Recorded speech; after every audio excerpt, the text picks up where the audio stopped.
Hey everybody, this is Giancarlo Aulino reporting for Vibe 105 with a Sports VIBEtalks segment where we're going to be talking about all things professional wrestling today. To help me out, I'm happy to be joined by my guest. He is a co-host on Sportsnet's Aftermath program. He was a former WWE referee, Jimmy Korderas. Welcome back to Vibe 105, Jimmy.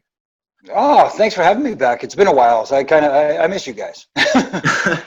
So with this whole COVID pandemic, like how you doing? How's your family holding up during this time? We're following the guidelines. We're doing our best. We're trying to stay active, which is the hardest part, because, we're kind of staying in our neighborhood, doing our walks and that kind of stuff. But not being able to interact with friends and family is kind of difficult. But thank goodness for modern technology, which I'm still learning. At least we can keep in touch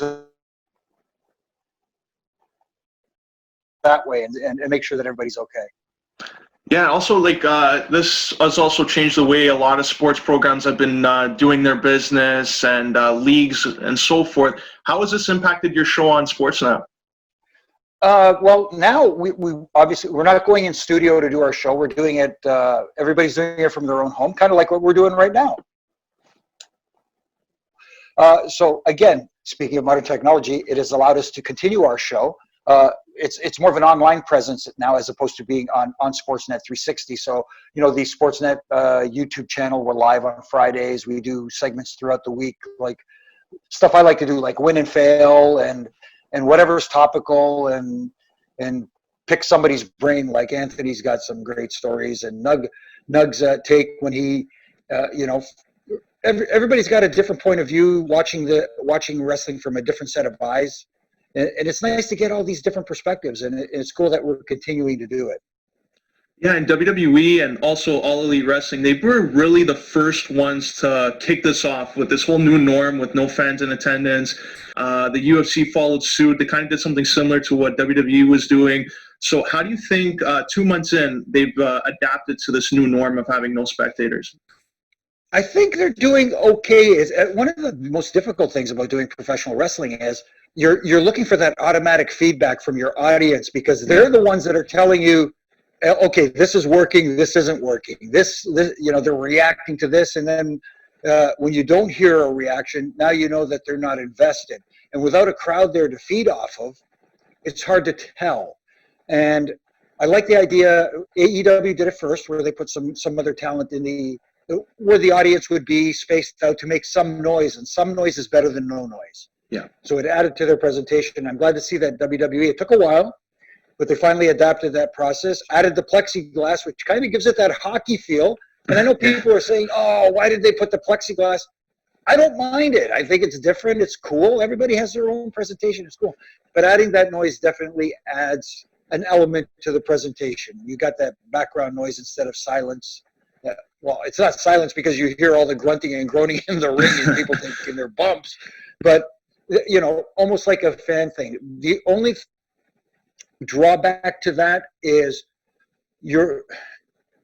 again, I don't want to look for a negative and a positive thing, but at the same time, you're not getting honest feedback, if that makes sense. Yeah. Whereas if you got your live audience there, they're giving you their honest reaction back. Regardless of whether it's AEW with their talent in the audience or whether it's Raw, SmackDown with some of the NXT guys, it almost feels like a programmed response. They want to respond to make noise as opposed to reacting to what's going on, if that makes any kind of sense.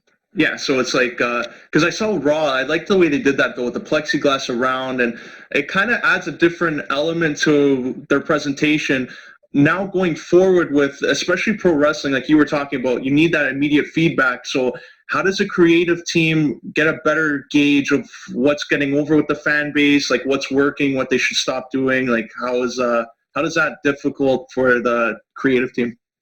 Yeah, this is where it gets challenging now, because like we said, you go off that initial feedback, that initial reaction, because the initial reaction is the honest one. Yeah. Now, I guess they're going to have to tend to go more towards social media and see what the responses are there towards whatever angle's taking place on television and stuff like that. The problem with that, I find, is once you give someone a little bit of time to sit back and think about things, and then they go online and read other people's opinions. Oh yeah. They tend to form. Not everybody, but some people tend to form their opinions based on what others think, as opposed to just saying, "Hey, this is what I liked." And like for example, I'll go back to last Friday night's SmackDown with the Jeff Hardy angle and so forth. For me, that subject and storyline, I prefer not to see. That's my own personal opinion. Am I offended by it? No, but at the same time, it's just not to my taste. So others may view it differently. It's all about based on individual preferences. And unfortunately, I think a lot of time fans today are influenced by others that they deem to be experts and form their opinion based on that, as opposed to, hey, I just saw this. I like that. That worked for me. That didn't work for me. You know? Yeah, and also another thing I noticed with WWE and All Elite Wrestling is the cinematic type of matchup. Like we saw the Stadium Stampede at Double or Nothing. WrestleMania and Money in the Bank had a cinematic type of feel. The Boneyard, the Money in the Bank match. Bray Wyatt's Firefly Funhouse. I didn't expect to see that. But do you think that could be also a new norm? Like especially when fans come in. Do you think fans in the arena would sit there and actually be entertained if they watch something on screen like that? It's difficult. I don't think that's something, once it gets back to somewhat normal, because it's going to take a while to get there, having an audience there live watching it on the screen is not the same thing. So yeah, do I think it'll continue? To some degree, as long as it's not overdone. I like that if they really space it out and make it special and make these cinematic type matches, as we're calling them now, kind of these mini movies. Yeah.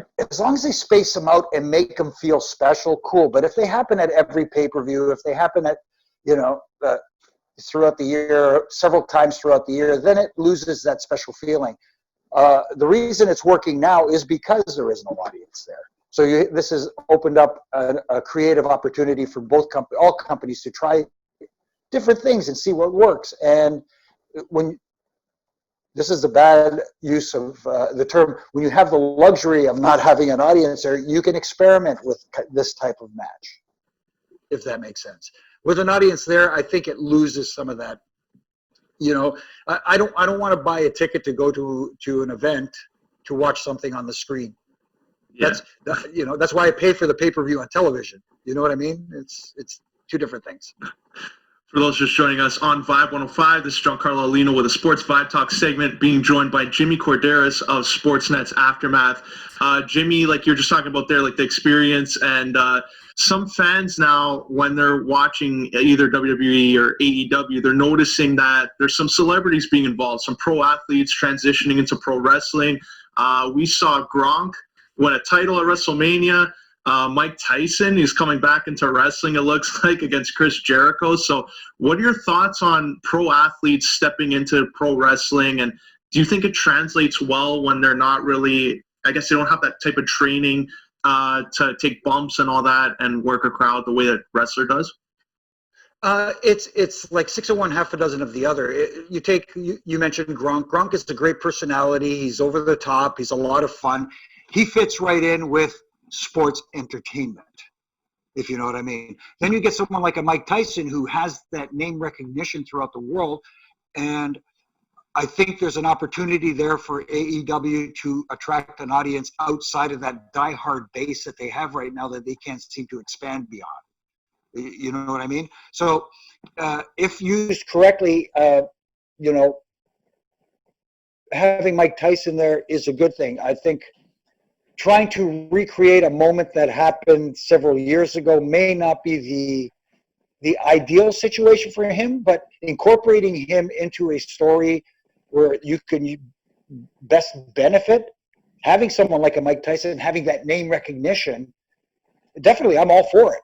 I mean, throughout the years, we've seen, like, even at WrestleMania 1, you go back to WrestleMania 1 and you have, Muhammad Ali as a special guest referee in the ring. Mind you, he wasn't in the ring. It was actually Pat Patterson, but he was there kind of overseeing things. You have Liberace out there doing his can-can. Crossover celebrities are always a benefit to pro wrestling because it brings a different set of eyes. Now, the challenge afterwards is those new set of eyes that you bring on the product, trying to keep them when that celebrity is no longer there. That is the challenge. So do you think, I guess AEW, they've had some sort of, I guess, a honeymoon period, let's say, with their first year on TV. So fans, of course, it's something new. They're seeing this product. They're not really looking at the negatives too much, but there's obviously some flaws, just like any other company. What would you say best describes AEW in terms of their product 1 year in? Like, how would you grade what they've been able to do so far? I know. There's this misconception on anti-social media, as I like to call it, that I have it in for AEW, and I couldn't be further from the truth. I have friends that work there. I want them to succeed. I want the business as a whole to succeed, and that includes AEW. My only issue with them is I think from a company that came out of the gate saying, we're going to bring back pro wrestling.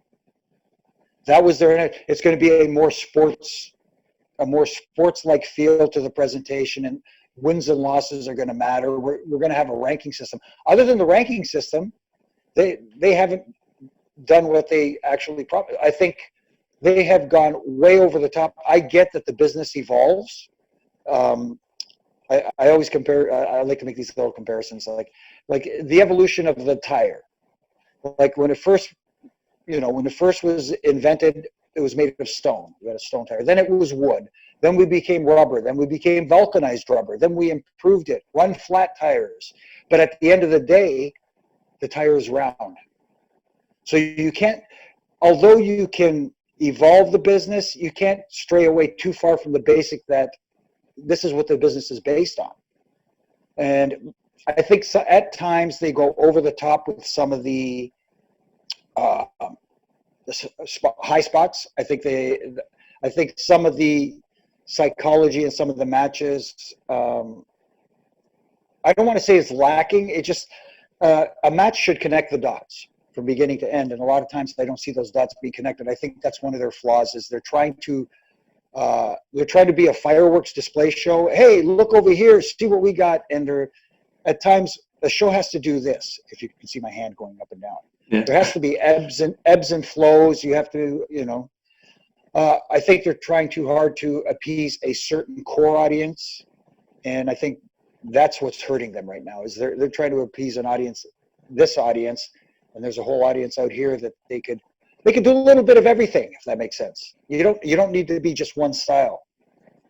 I don't know if I explained myself well there, but no, you did. And also, like, just on top of that, like, they do have that thing where they were talking about creative freedom for their wrestlers, and some of the wrestlers that go in, like, hearing in the past, like, I've seen stories about WCW, and you're in the business around that time that everybody had creative freedom over there, and it kind of led to their downfall a bit. Recently, for some fans that might know TNA Impact, Total Nonstop Action Wrestling, some of their guys had some creative freedom, and it didn't end too well for them either. So do you think having creative freedom with so many guys can have a trickle-down effect where you can't make everyone happy, and it's just going to lead to your product going the negative direction? That's one of the major concerns I have for AEW. And yes, I understand that the guys should be allowed a certain amount of creativity, but there has to be that one voice that says, hey, you know what? I see where you're coming from. Maybe we could tweak it this way. Instead of saying, hey, go out there and do it. If you're letting everybody go out and do what they feel like they're doing without any direction, without some guidance. I mean, you look at some of the minds they got down. They got Dustin Rhodes. They got Arn Anderson. You've got Jake Roberts, Tully Blanchard. You got some of the smartest minds in the business down there as producers, as agents. Pick their brains. Don't look at them and go, that's old school. That doesn't work anymore. You know what? Maybe combine what he's doing with what you're thinking. You guys can work together and come up with something that is very appealing. There just needs to be that voice of reason that could kind of rein in a little bit some of the over-the-top thoughts. That's just my take. I think sometimes that everybody brings up WWE and creative freedom there. At the end of the day, the buck stops at Vince McMahon. So he's the boss. So you know that. But Vince is very open to suggestions. He may not agree with your suggestion, and that's his prerogative, right? But it's not that, you'll have a meeting with him and say, hey, I envision this. What do you think? Vince will say, I like it. Let's try something with that. Or, nope, don't like it. Think of something else. I think my only issue with AEW is I think a lot of guys are just, go out and do it. Yeah. do what you feel like. And it's the inmates running the asylum, and that's what, like you said, was the downfall of WCW back in the day. Once again, for those just joining us on Vibe 105, this is Giancarlo Aulino with a Sports VIBEtalks segment. We're being joined by Sportsnet's Jimmy Korderas. Jimmy, on top of that point, WWE, on the other hand, their network, they produce so many great original content, and one of it has been The Undertaker, The Last Ride. And similar to The Last Dance, they really got to see a behind the scenes on his character, his preparation, what someone at his age in this career has done. Now, looking back at Undertaker's career, you were involved, you were there for a majority of it. What is Undertaker like backstage? Because you hear stories about him being the locker room leader, being the head guy. What's Undertaker like backstage? He's awesome, and I'm not just saying that trying to chase the hug from the Undertaker or anything. It was truly an honor to be in the locker room with him. And when you talk about locker room leaders, it wasn't that he said, "Hey, I'm the locker room leader. I'm the guy." He was chosen by everybody else. Everybody else pointed to him and said, "You know what? If anybody's going to lead this locker room, it's that guy." And he was wide open. You wanted some advice. Hey, Tate, can you watch my match tonight and give me some advice? All open for it. You know what I mean? And even when guys would do something that wasn't, good, let's just say, he wasn't a guy who would come out and say, "Hey, what the hell were you thinking out there?" Well, you know what I mean? He would always, "Hey, come here, let's go have a talk." And he would calmly talk to people. He would, discuss situations. If there was anything going on in a match that he thought could be improved on, he would tell you. He was so hands-on, and he was cool. But one thing that I've learned from this documentary is which I'm finding is amazing, because people are getting to see the real Mark Calloway now, and pretty much the last holdout of kayfabe, so to speak. You know what I mean? One of the most protected characters in all of wrestling history, pro wrestling history, and now we're getting to see him drop his guard a little bit, and we're getting to see that human side. And that's what I'm loving the most about this, is people are getting to see the guy we got to see, and even a little bit glimpses that he didn't let us see, except some of his closest friends. You know what I mean? So even guys who have been in the locker room with him for years are going, "Wow, I never knew that." And that's the coolest part about this whole thing. Yeah, and also a lot of people are comparing it, and rightfully so. Undertaker, it kind of caught people by surprise, like you were saying, similar to Michael Jordan. It caught people by surprise when they hear some of the stories he had to tell. So looking at Undertaker's career in his 50s, he was in his prime, probably up until 50 years old, at the peak of his career. In wrestling, at 35, some guys just hit their stride. In other sports, you're over the hill at 35. So what is it about pro wrestling where a guy can be 35, reinvent his career, add another 10 years to it, and still be able to perform at that high impact combat level? Pro wrestling is a little bit different, because in pro sports, you learn your craft. You learn how to play hockey, you learn how to play basketball, and you develop skills. And so some guys, it takes a little longer to develop those skills than others. But in pro wrestling, it's not only developing your in-ring ability, you're also developing character development, learning to tell a story in the ring, learning ring psychology. And that's why a lot of guys don't hit their stride until, let's say, their mid-30s, even close to 40. You could take a guy like Chris Jericho right now, who's having a lot of fun in AEW doing what he's doing, but you know what I mean? Some are even could argue that he's doing some of the best work of his career right now, and he's 49 years old. For some reason in wrestling, it takes him longer to, for lack of a better term, get the business of pro wrestling, as opposed to, you could be 25 years old and have all the tools and fly around the ring and be able to do anything technically in the ring, but connecting the dots, putting it together, knowing when to do the crazy stuff that you can do and when not to do it, and rein it back, and knowing when less is more. That is the challenge, and that knowledge comes usually later on in someone's career, and they don't get it. It's like you're saying now with Taker, like probably later on in his career, he's like, man, I didn't have to dive over the top rope to get it. I could have done this instead. That comes later on with learning the storytelling aspect and the psychology of pro wrestling. And if you were to choose, I guess, another superstar, something similar, if you wanted to see another 10-part documentary, like a last ride of someone else, who do you think would be the best option if they were to continue that? Oh, my goodness. Looking back, I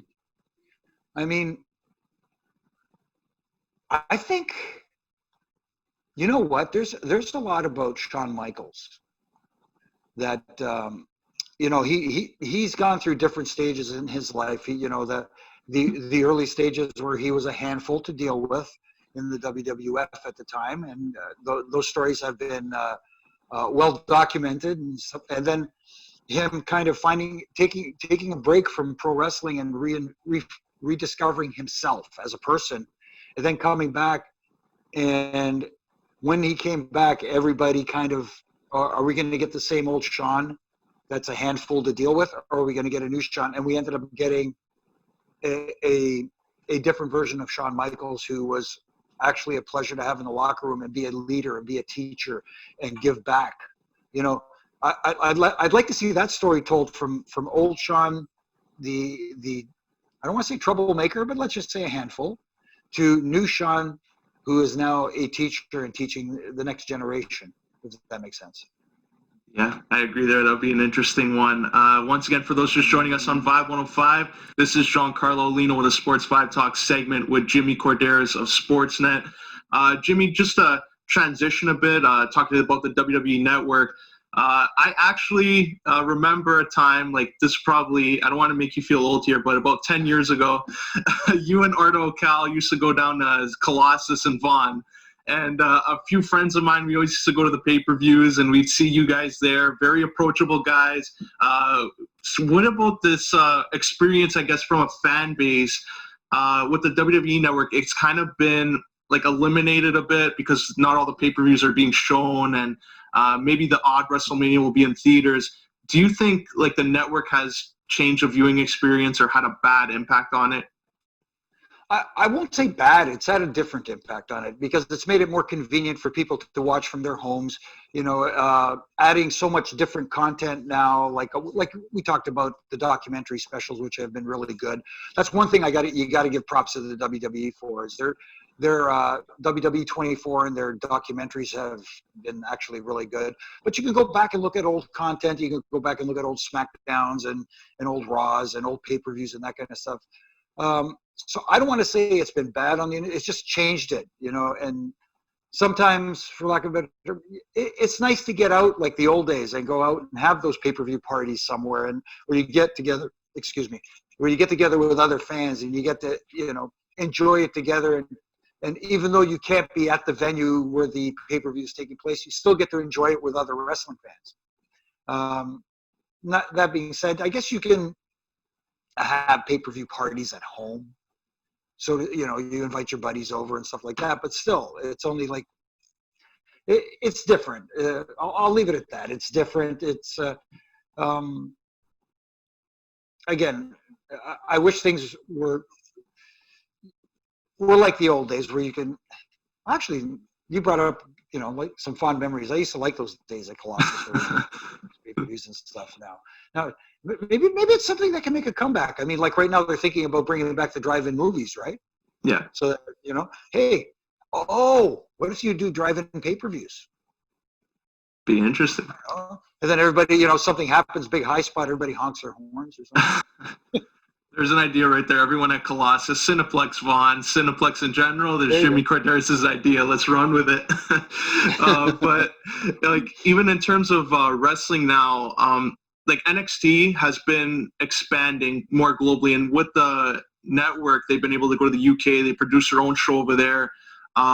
it kind of has had an effect, like a trickle-down effect on the indie scene. Like there's so many independent wrestlers that are being scooped up, and maybe before they're ready to really make that jump and kind of learning WWE style before they really come into their own and figure out their own style.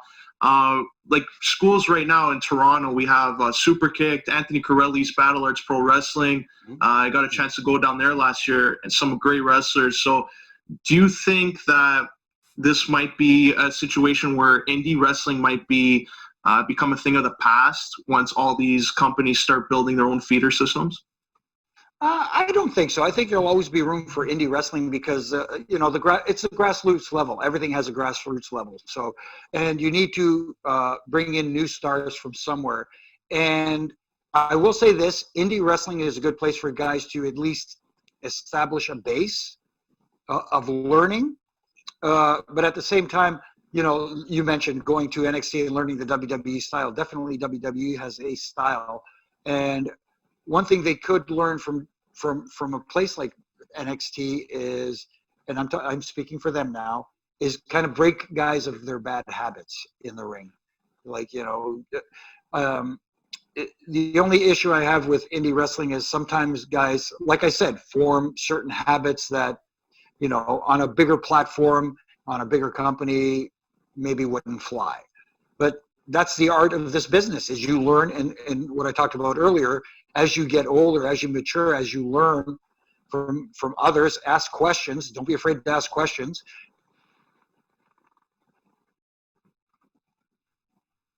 And you can evolve your style, but you can adapt as well as you go.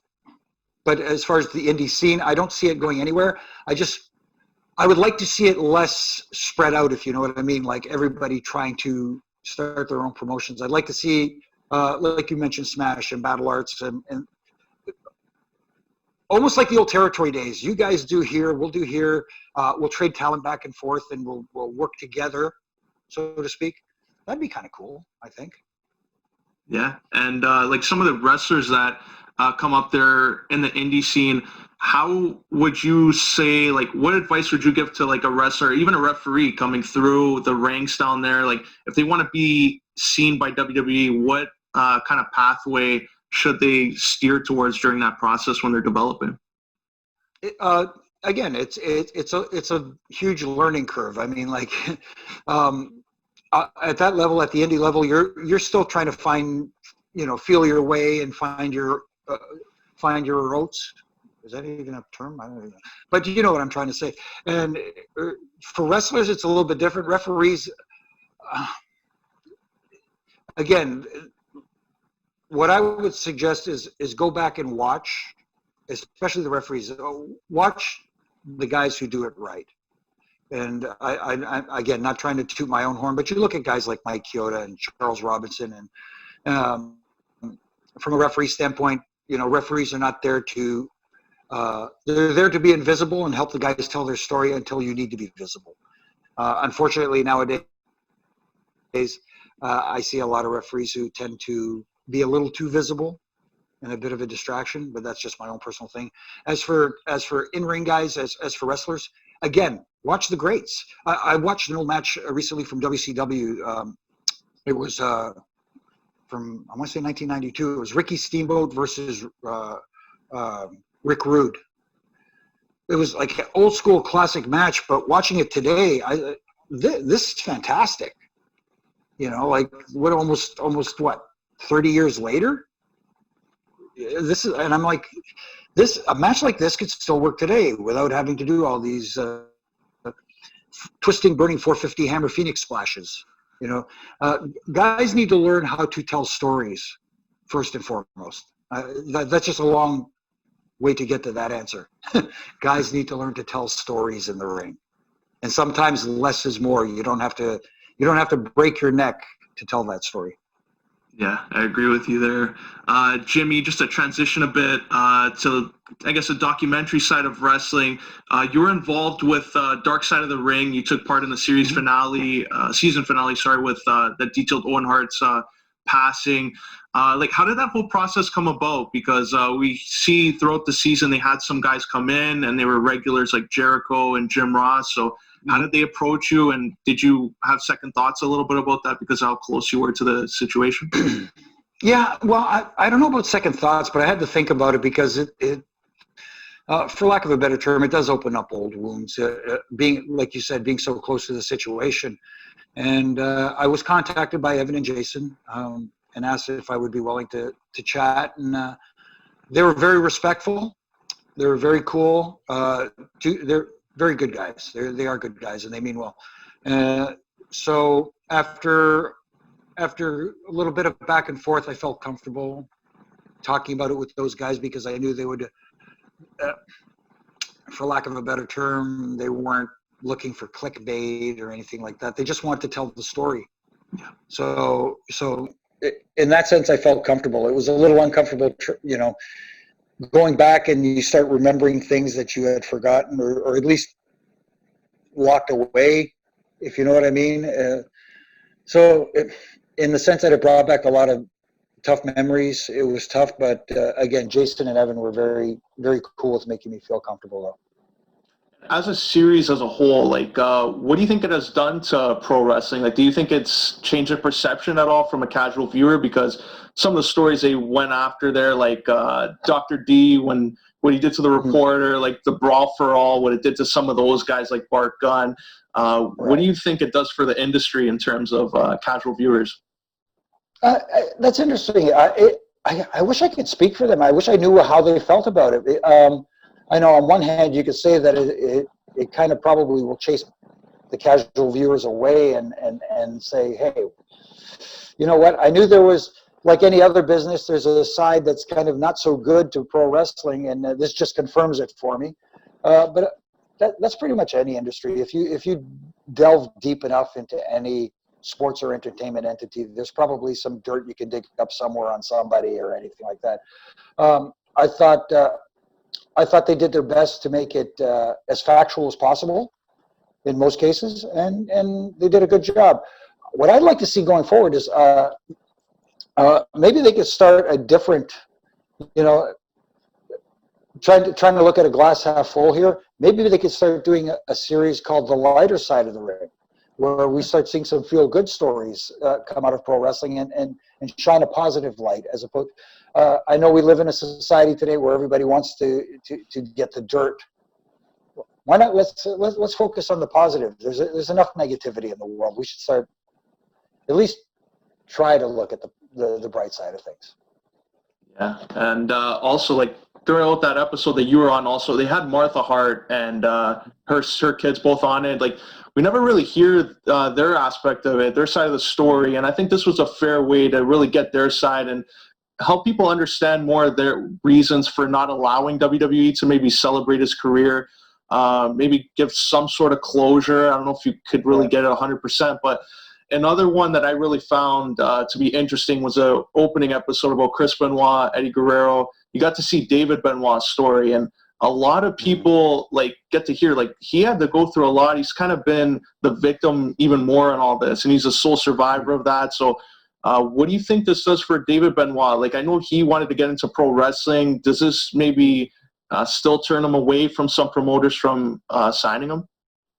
I hope not, but then again, the unfortunate world we live in, he'll never be able to live down that stigma of being Chris's son, and that's going to stay with him forever. So that's going to be it's going to be a challenge for that young man, and I wish him nothing but the best. I will say this about Oj and Athena, Martha and Owen's kids. I'm glad to see that they have moved on to some respect. You never come to grips with what happened, the tragic loss of your father and a husband, but I'm glad to see that they are persevering and moving forward, in their lives and their careers, which is a good sign. But I think, man, I hate to say it, but I think for Chris's son, for David, it's going to be a little bit tougher, but I wish nothing but the best for him. But it's going to be tough. Yeah. Once again, for those just joining us on Vibe 105, this is Giancarlo Aulino with Jimmy Korderas of Sportsnet.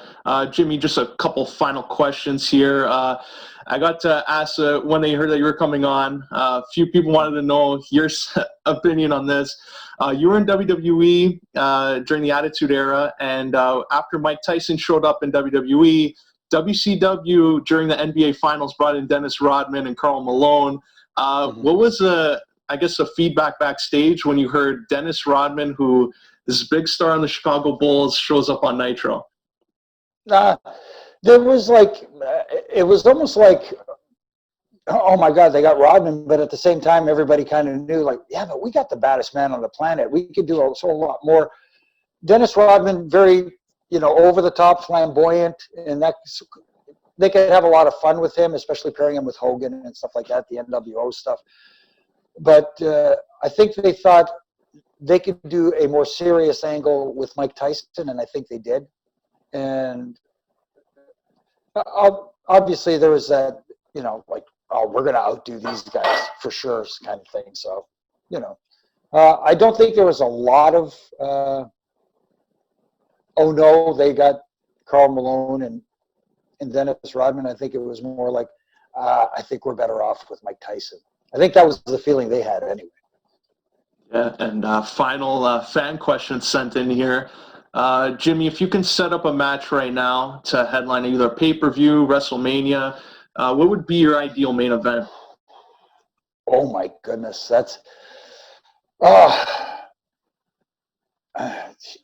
see, there's so many talented wrestlers out there right now from, whether you're looking at Japan, you're looking at AEW, you're looking at WWE, but see, whatever the Undertaker's last match is, see, I'm an Undertaker guy. I got to go there. I got to do it.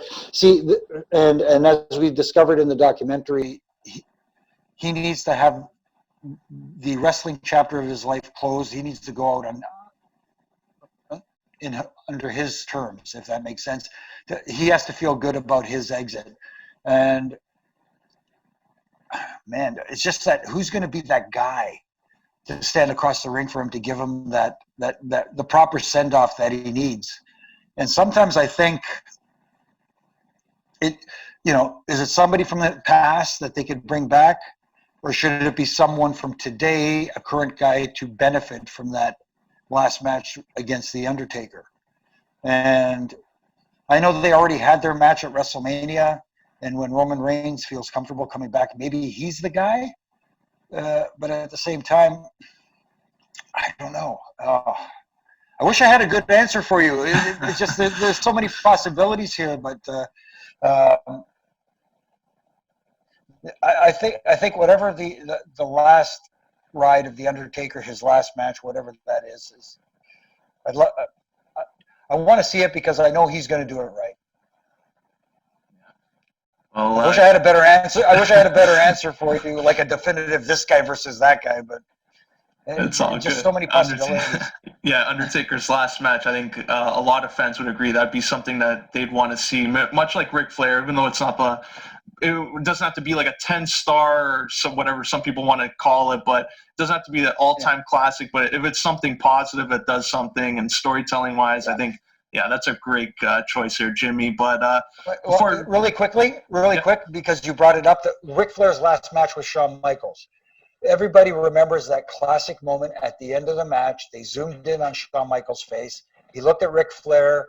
He knew he was on his last legs before he delivered the super kick. What did you see Shawn Michaels say? I'm sorry. Yeah. I love you. And then he kicked his head off, covered him for the pin because he knew that was it.